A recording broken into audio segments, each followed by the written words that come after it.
السلام علیکم ورحمۃ اللہ وبرکاتہ۔ آپ کا دوسرا سوال کہ ایک خاتون گھر میں سورہ بقرہ کو ریکارڈنگ لگا دیتی ہیں اور پھر ان کی بچی سوئی رہتی ہے اور وہ ریکارڈنگ اسی طرح چلتی رہتی ہے۔ اگر گھر میں کچھ اور لوگ موجود ہیں جو قرآن کو سنتے ہیں اور بچی اگر سو رہی ہے تو پھر اس میں حرج نہیں ہے کہ اگر بچی سو رہی ہے تو باقی لوگ چونکہ قرآن مجید کو سننے والے موجود ہیں تو وہ ریکارڈنگ چلتی رہے تو کوئی حرج نہیں ہے۔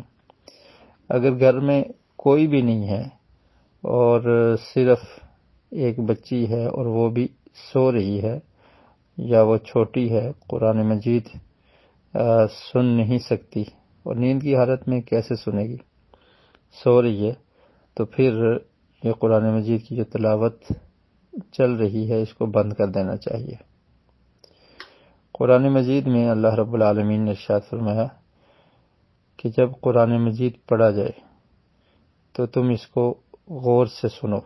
وَإِذَا قُرِئَ الْقُرْآنُ فَاسْتَمِعُوا لَهُ وَأَنصِتُوا لَعَلَّكُمْ تُرْحَمُونَ کہ جب قرآن مجید پڑھا جائے، اس کی تلاوت کی جائے تو اس کو غور سے سنو اور خاموش رہو تاکہ تم پہ رحم کیا جائے۔ تو قرآن مجید جب انسان سنے گا، سمجھے گا تو پھر اسے فائدہ ہوگا۔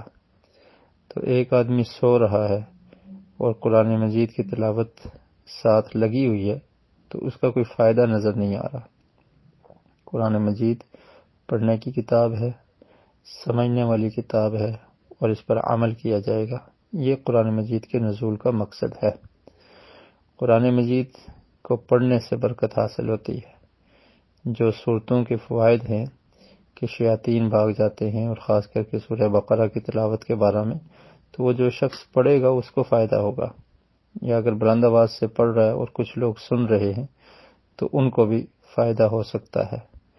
لیکن ایک شخص سو رہا ہے اور تلاوت چل رہی ہے تو اس کا کوئی فائدہ نظر نہیں آ رہا، تو اس لیے یہ اس سے بچنا چاہیے۔ اگر اس گھر میں اور افراد قرآن مجید سننے والے موجود ہیں تو پھر وہ ریکارڈنگ چلتی رہے۔ اگر کوئی اور سننے والا نہیں ہے اور وہ بچی سو رہی ہے تو پھر اسے بند کر دینا چاہیے۔